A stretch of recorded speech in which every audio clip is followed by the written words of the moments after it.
Today we're going to discuss something that those of you who've taken your test multiple times know to be true. The exam is tough.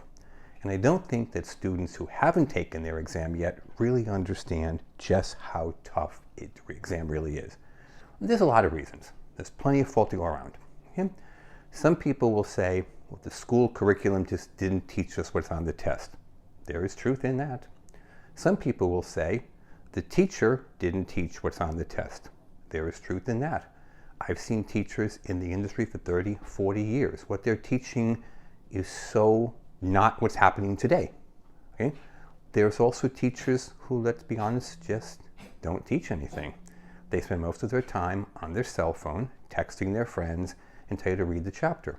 Now, if you could read the chapter and pass the test, it kind of begs the question, what's the teacher getting paid for? And there's also the student problems. Okay? Students, I'm sorry to say this, come to school high. They don't come to school. They come to school and they spend the time playing on their cell phone because they have this belief based upon nothing that the test is much simpler than it is. And then when they fail it, they're looking for who to blame. Now, as I said, there's plenty of blame to go around. But today I want to discuss some other issue of blame. That's the actual wording of the questions. Okay? And the wording of the questions is much, much different than what's in your textbook.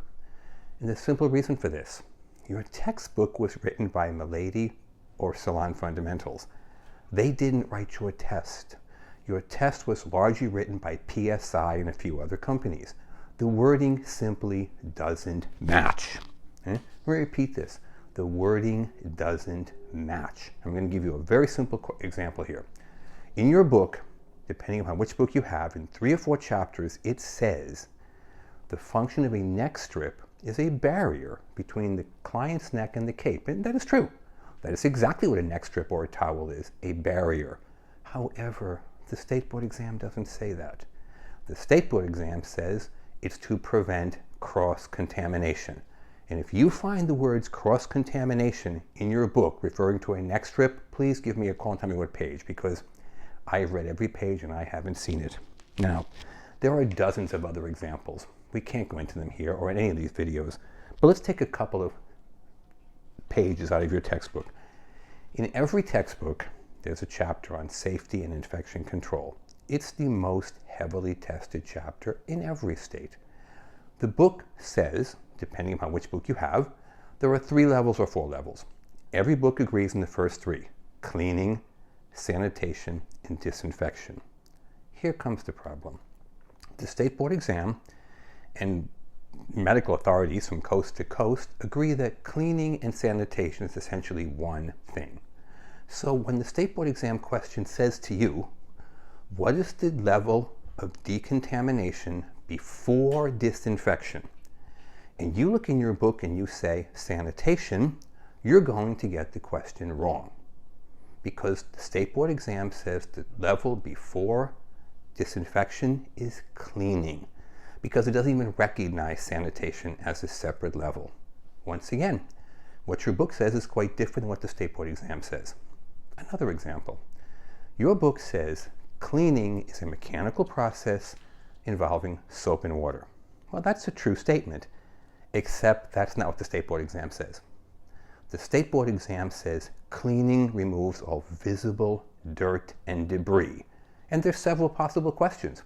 I could simply go to the trash and take the hair out of a comb with the tissue paper. That's cleaning. I could take a stiff brush and brush the hair from the clipper blades. That's cleaning. I could go and run the comb under warm water or cold water. That's cleaning. Your book says soap and water, and the State Board exam does not say that.